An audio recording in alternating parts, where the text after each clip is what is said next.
Hi everyone, welcome back to my channel. I am Sheetal from Knowledge Kids Corner 222। और guys, कैसे हो आप सब? आई होप सब ठीक होंगे, स्वस्थ होंगे। सबसे पहले guys, thank you so much from bottom of my heart कि हमारे 1K सब्सक्राइबर हो गए हैं इस चैनल पर। और thank you so much each and every subscriber and viewers का, जो मतलब मुझे बहुत ही अच्छा लगा है कि मैंने 1K सब्सक्राइबर हो गए हैं। मतलब लास्ट डे ही हुए हैं और आपके साथ आज मैं शेयर कर रही हूँ। और मुझे ये नहीं पता था कि मैं इतनी जल्दी 1K सब्सक्राइबर आप लोगों के इतने प्यार एंड सपोर्ट से मतलब इतनी जल्दी हम कर पाएंगे। मतलब बहुत ही अच्छा लग रहा है मुझे कि हमारे फैमिली से 1000 जो है सब्सक्राइबर जुड़ गए हैं और अब हमें इस फैमिली को और बड़ा करना है। ठीक है, तो आपके लिए इसी तरीके से मैं फ्यूचर में ऐसी इंटरेस्टिंग वीडियो लाती रहूंगी। And thank you so much guys मेरा मोटिवेशन बढ़ाने के लिए। आप लोगों के इतने प्यारे प्यारे कमेंट्स ही मुझे मोटिवेशन करते हैं ऐसी वीडियोस बनाने के लिए। And thank you so much, मतलब बहुत ही अच्छा लग रहा है मुझे। और इसी तरीके से ये चैनल और हम साथ साथ ग्रो करते रहें। ठीक है, तो आज की वीडियो के बारे में बात करते हैं। तो आज की वीडियो जो है how to open a play school का एक पार्ट है। मैं डे बोर्डिंग के ऊपर कुछ बातें डिस्कस कर रही हूँ। अपने अगर आपने नहीं देखी है तो मैं डे बोर्डिंग की भी अलग से प्लेलिस्ट बना दी है। डे बोर्डिंग की प्लेलिस्ट इसलिए बना दी है क्योंकि कई लोग होते हैं जो प्ले स्कूल का काम नहीं करना चाहते, सिर्फ डे बोर्डिंग का काम करना चाहते हैं। तो उन लोगों के लिए ये काम बहुत ही अच्छा है। अगर आप डे बोर्डिंग का काम करना चाहते हैं तो उसका भी मैंने प्लेलिस्ट अलग से बना दी है। 2 वीडियो जो पहले अपलोड की थी वो डाउनलोड प्लेलिस्ट में आपको मिल जाएगी। तो अब जो भी डे बोर्डिंग के ऊपर बातें रहेंगी मैं इसको प्लेलिस्ट में ऐड करती रहूंगी। ठीक है, लास्ट वीडियो मेरे पास कमेंट भी आया था कि मैम फीस के रिगार्डिंग डे बोर्डिंग में किस तरीके से हम डिसाइड करें कि फीस किस बच्चे की क्या हो। डे बोर्डिंग होता है, उसमें जो होते हैं आपके डिफरेंट एज ग्रुप के बच्चे आते हैं, छोटे भी आते हैं बड़े भी आते हैं। आप पहले डिसाइड करेंगे कि आप एज ग्रुप रखेंगे कितने, जैसे 2+ से लेकर आप 15 ईयर्स तक डे बोर्डिंग रख सकते हैं या फिर इससे अबव भी रख सकते हैं और इससे बिलो भी रख सकते हैं। ठीक है, वो आपके एरिया टू एरिया डिपेंड है कि वहाँ के जो बच्चे हैं आसपास के, वो कितने आपके आसपास के कितने एज ग्रुप के बच्चे ज्यादा है। अगर छोटे बच्चे ज्यादा होते हैं तो आप छोटे बच्चों से शुरुआत कर सकते हैं। डे बोर्डिंग देखो कहीं एज मिनिमम भी है 1 ईयर 1.5, तो इतने छोटे बच्चे का एडमिशन लेना चाहते हैं तो ले सकते हैं, क्योंकि इसके लिए स्पेशल केयर टेकर की जरूरत होती है क्योंकि बच्चे काफी छोटे होते हैं। और कई डे बोर्डिंग में ऐसा होता है कि बच्चा 2.5 कंपलसरी होता है कि बच्चा थोड़ा खाना चल जाए, कि बच्चों को थोड़ा खाना खुद से आता हो, थोड़ी सी जो उसकी बेसिक हैबिट्स होती है लाइक पॉटी ट्रेन हो, उसे खाना खुद से आए, अपनी बातों को इजीली बता पाए। तो डिफरेंट डिफरेंट डे बोर्डिंग होते हैं। अब आपके ऊपर है आप किस टाइप का डे बोर्डिंग खोलना चाहते हैं। तो अप टू यू है कि आप मिनिमम एज क्या रख सकते हैं। तो गाइस, जितनी मिनिमम एज आप रखेंगे आपको एक स्पेशल केयर टेकर की जरूरत होगी, क्योंकि जो बच्चे होते हैं इस एज ग्रुप के जो बिल्कुल 1 ईयर 2 ईयर या 1.5 के होते हैं, इनको एक्स्ट्रा केयर की जरूरत होती है। ठीक है, अगर आप कहेंगे तो इनको क्या क्या जरूरत होती है इस पर नेक्स्ट वीडियो में ला दूंगी। आज की जो वीडियो हो रही है वो फीस रिगार्डिंग की बात हो रही है कि आप फीस किस तरीके से डिस्ट्रीब्यूट करेंगे।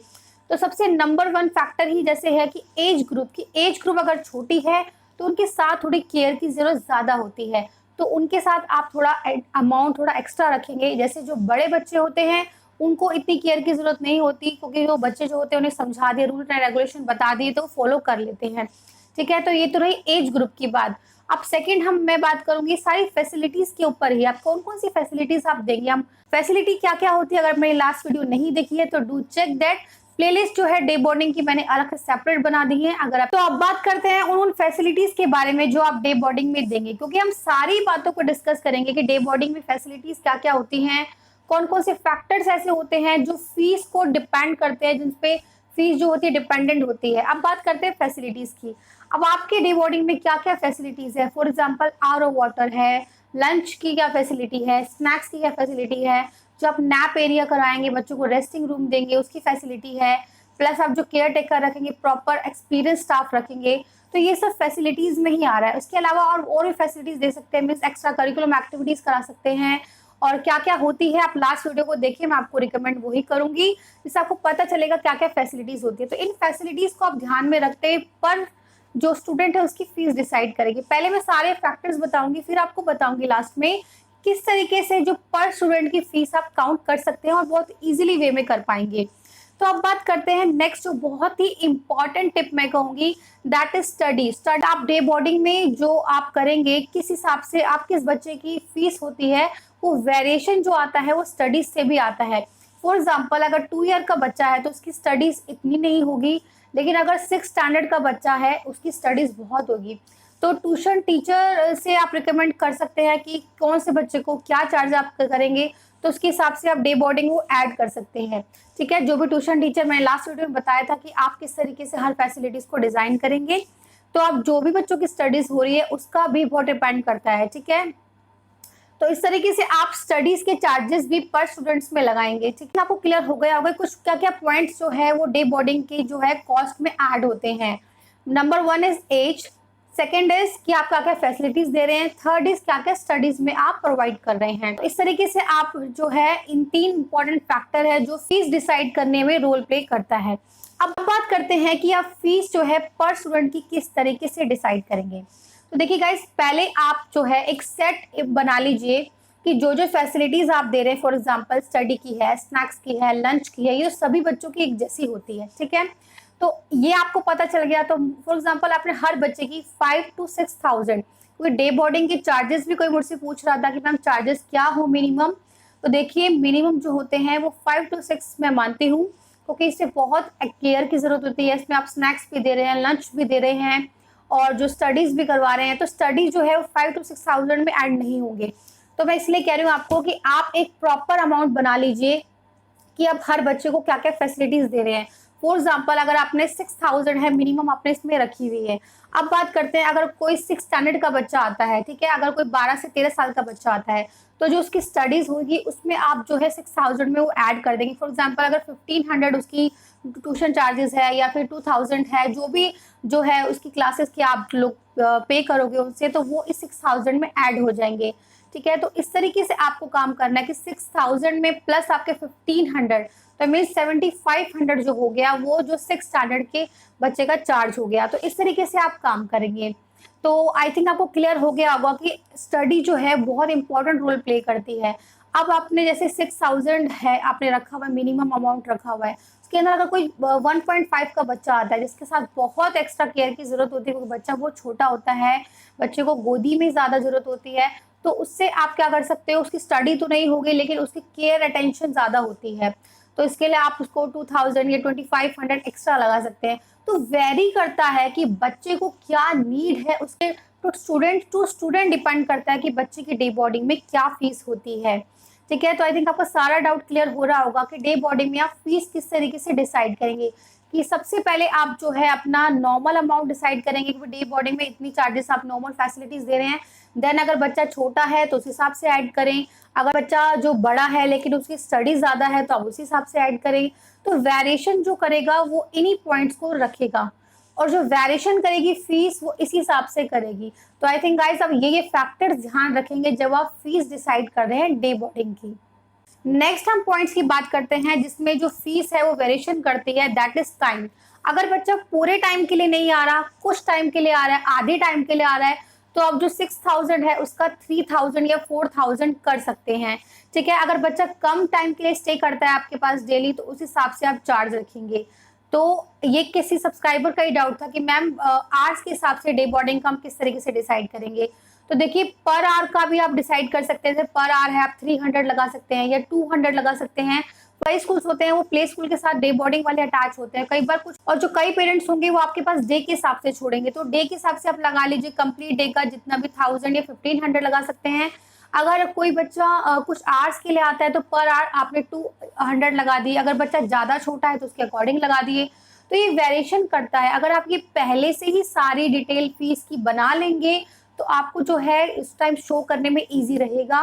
तो आपको सारे पॉइंट्स क्लियर होंगे कि आप अगर घंटे के हिसाब से बच्चे रखते हैं या फिर आप डे के हिसाब से रखते हैं, अगर फुल डे रख रहे हैं, हाफ डे रख रहे हैं, तो डे बोर्डिंग में जो प्राइस होते हैं वो वेरिएशन करते हैं, और एज फैक्टर भी करती है, स्टडीज भी है। तो ये सारी बातें जो है डे बोर्डिंग में वेरिएशन करती है।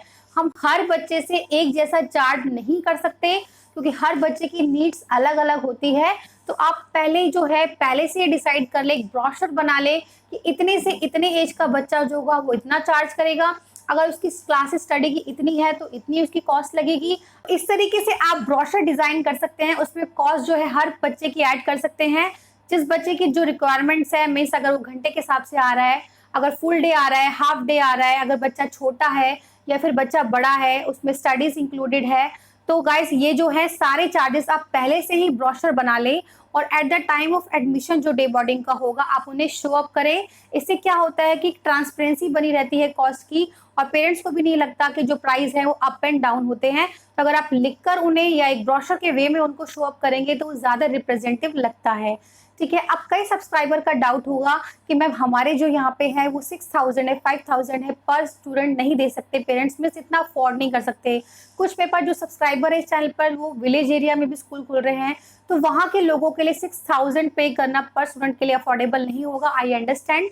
तो अब आपको मैं ये टिप देना चाहती हूँ कि आप अपने हिसाब से फैसिलिटी है वो स्किप कर सकते हैं। फॉर एग्जाम्पल उसमें जो स्टडीज़ है वो स्किप कर सकते हैं, जिसमें जो कॉस्टिंग हायर लगती है, और ज़्यादा जो छोटे बच्चे हैं आप उन्हें ना लें। थोड़े से 3 साल के बच्चे हैं, 4 साल के बच्चे हैं, आप उन्हें स्टार्टअप कर सकते हैं। तो कुछ जो है आप फ्लक्चुएट कर सकते हैं अपनी फैसिलिटीज़ में, बट क्वालिटी में फ्लक्चुएट मत करना, क्योंकि मैं मानती हूँ जितनी आपकी क्वालिटी होगी, चाहे आप कहीं पर भी स्कूल खोल रहे हैं, तो गाइज वो जो होती है वो ग्रोथ आपको आगे लेके जाती है। लेकिन अगर आप कहीं आपने क्वालिटी में कॉम्प्रोमाइज़ किया तो जो कहीं भी आप स्कूल खोल लीजिए तो वो इतना जो है ग्रोथ के चांसेस कम होते हैं। तो आप क्वालिटी को मेंटेन कीजिए, बट जो पहले से ही बता दीजिए, कुछ रूल्स बना दीजिए कि जो 3+ के ही बच्चे आपके पास आएंगे और स्टडीज इसमें इंक्लूडेड नहीं होगी। तो इस हिसाब से आप हर अपने अकॉर्डिंग टू एरिया है वो अपने प्राइस रख सकते हैं। तो आई थिंक गाइज आप ये सारी बातें आपको डिस्कस हो गई होगी कि किस तरीके से जो है डे बोर्डिंग की जो फीस होती है वो फ्लक्चुएट करती है, और कौन कौन से जो पॉइंट्स होते हैं वो फीस जो फ्लक्चुएट करने में रोल प्ले करते हैं। तो गाइज आई थिंक आपको वीडियो सारी क्लियर हो गई। अगर कोई डाउट है तो वो जो कमेंट सेक्शन में आप पूछ सकते हैं। अगर आप मुझसे कंप्लीट कोर्स करना चाहते हैं तो मुझसे आप ऑनलाइन कोर्स भी कर सकते हैं। बुक सेट लेना चाहते हैं प्ले ग्रुप की तो वो भी ले सकते हैं, और जिन जिन ने प्ले ग्रुप की सेट लिया है वो मुझसे रिक्वेस्ट कर रहे हैं कि मैम LKG का भी लाइए। तो मैं हर वीडियो में ऑनलाइन कोर्सेस है, बुक सेट है, PDF को इसलिए रिकॉल करवाती हूँ क्योंकि जो डेली है इस चैनल पर सब्सक्राइबर जुड़ रहे हैं, और जिन्हें इन सब चीज़ों की अभी नहीं है पता तो मैं आपको इसलिए बताती हूँ। बट आपको एक गाइड करूँगी गाइज, मैं डिस्क्रिप्शन बॉक्स चेक करना बिल्कुल ना भूलें, उसमें सारी डिटेल है ऑनलाइन कोर्स की, PDF की, और आप बुक सेट ले सकते हैं। और गाइज मैं आपको आपकी इन्फॉर्मेशन के लिए बताना चाहती हूँ कि मैं LKG का भी कोर्स बना रही हूँ। सबसे पहले मैं हिंदी की बुक बना रही हूँ, अगर वो बुक बन जाएगी तो आपके साथ बिल्कुल मैं शो करूँगी, आपको दिखाऊंगी, आप मुझे बताना। तो उसके साथ साथ मैं जो है इंग्लिश एंड मैथ्स की भी आगे बना रही हूँ। तो मुझे एक फीडबैक आप लोगों की तरफ से चाहिए, जो मैंने काम किया है वो आप लोगों को कैसा लग रहा है। तो जब वो पूरी कंप्लीट हो जाएगी तो मैं आपके साथ जरूर शेयर करूंगी, क्योंकि आप ही लोगों की डिमांड पर वो बुक बन रही है। मैंने प्ले ग्रुप का तो बनाया हुआ था बट LKG का नहीं बना हुआ था, तो मेरे पास डिमांड आ रही है कि LKG एंड UKG का ही बनाइए। गाइस बुक सेट बनाने में बहुत टाइम लगता है, साथ साथ मुझे वीडियो भी शूट करनी होती है, तो फिर भी मैं आप लोगों की डिमांड पर पूरा अपनी तरफ से 100% देने की कोशिश करती हूँ, और इसी तरह से आपका प्यार और सपोर्ट चाहती हूँ। और इस चैनल पर आप इसी तरीके से मुझे अप्रिशिएट करते रहिए अपने कमेंट देकर। तो आज के लिए इतना ही गाइस, मिलते हैं एक नई वीडियो नई इन्फॉर्मेशन के साथ, तब तक के लिए good bye, take care, God bless you all.